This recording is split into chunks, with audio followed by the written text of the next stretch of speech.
श्री शिवाय नमस्तभ्यम। हर हर महादेव। क्या आप लोग चाहते हैं कि आपके घर में साल भर सुख समृद्धि बनी रहे और आपकी जो भी मनोकामना है वो तुरंत पूरी हो जाए? तो देखिए, आज है अमावस्या, चैत्र मास की अमावस्या है, वो भी सोमवती अमावस्या है।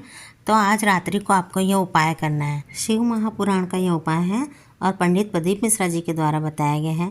देखिए, गुरु जी कहते हैं कि इस उपाय को आपको अमावस्या की रात्रि को ही करना है और फिर अगले दिन यानी कि नवरात्रि की सुबह यानी कि एकम पड़ जाएगी, नवरात्रि का पहला दिन प्रतिपदा तिथि, उस दिन आपको इस उपाय को करना है। तो देखिए, कुल मिला के अमावस्या की रात्रि और नवरात्रि की एकम यानी कि प्रतिपदा तिथि, ये 2 दिन आपको इस उपाय को करना है।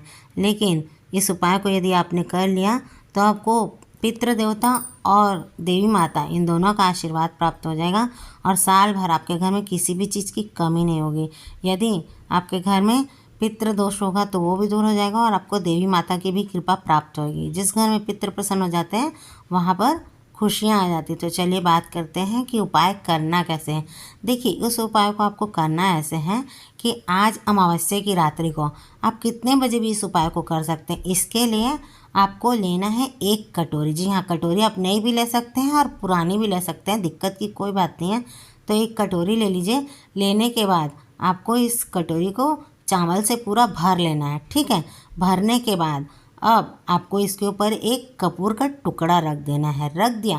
अब आपको इस कटोरी को लेकर अपने घर के मुख्य द्वार यानी कि मेन दरवाजे के पास इस कटोरी को आपको रख देना है। लेकिन ध्यान रखें कि यदि आपने इसे दरवाजे के बाहर रखा है तो रात को इसे जानवर खराब न कर दें, इसलिए आप चाहें तो इस कटोरी को दरवाजे के अंदर भी रख सकते हैं, ठीक है।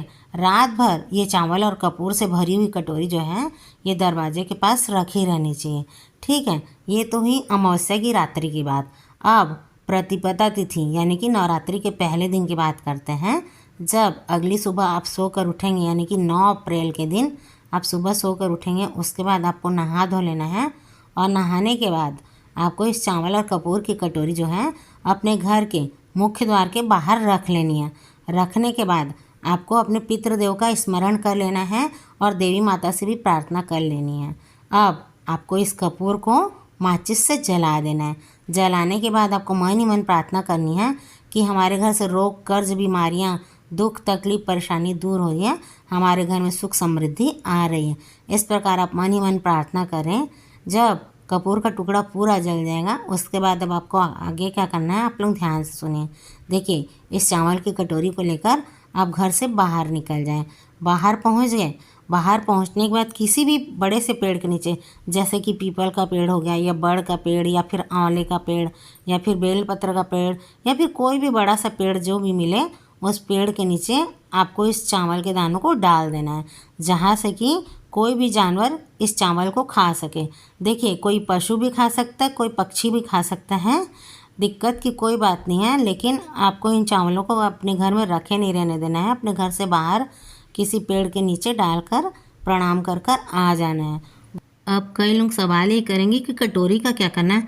तो देखिए, कटोरी को आप लोग चाहें तो अपने साथ घर लाकर तुरंत साफ करके रख सकते हैं। और यदि आप लोग नहीं चाहते कि कटोरी को अपने साथ घर वापस लेकर आएँ तो उस कटोरी को आप किसी को दे कर भी आ सकते हैं या कटोरी को वहीं पेड़ के नीचे छोड़कर आ सकते हैं। गुरुजी कहते हैं इस उपाय को आप लोग करेंगे तो इस उपाय को करने से अमावस्या की रात्रि और नवरात्रि की सुबह आप लोग इस उपाय को कर रहे हैं तो आपको अपने घर के पितरों और देवी मैया इन दोनों का आशीर्वाद प्राप्त होगा। और जब इन दोनों की कृपा दृष्टि हमारे जीवन पर पड़ेगी तो हमारा जीवन जो है वो खुशियों से भर जाएगा।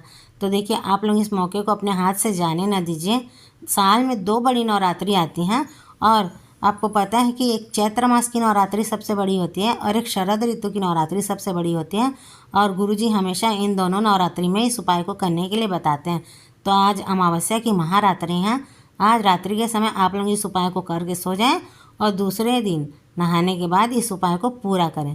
तो 8 तारीख की रात्रि और 9 तारीख की सुबह आपको इस उपाय को करना है। आप देखेंगे कि आपके जीवन से दुख और परेशानियां दूर हो जाएंगी, आपके घर में सुख समृद्धि बढ़ती जाएगी। पितरों और माता रानी का आशीर्वाद प्राप्त करने का बहुत ही अचूक उपाय है। इस उपाय को करके आप लाभ अवश्य उठाएं। देवी माता रानी और पितृदेव की कृपा हमेशा हम सब के ऊपर बनी रहे। हमारे घर में माता रानी अन्न धन के भंडार भरे। जय हो देवी माता, जय हो पितृदेवता। दोस्तों वीडियो पसंद आए तो please like share and subscribe my channel.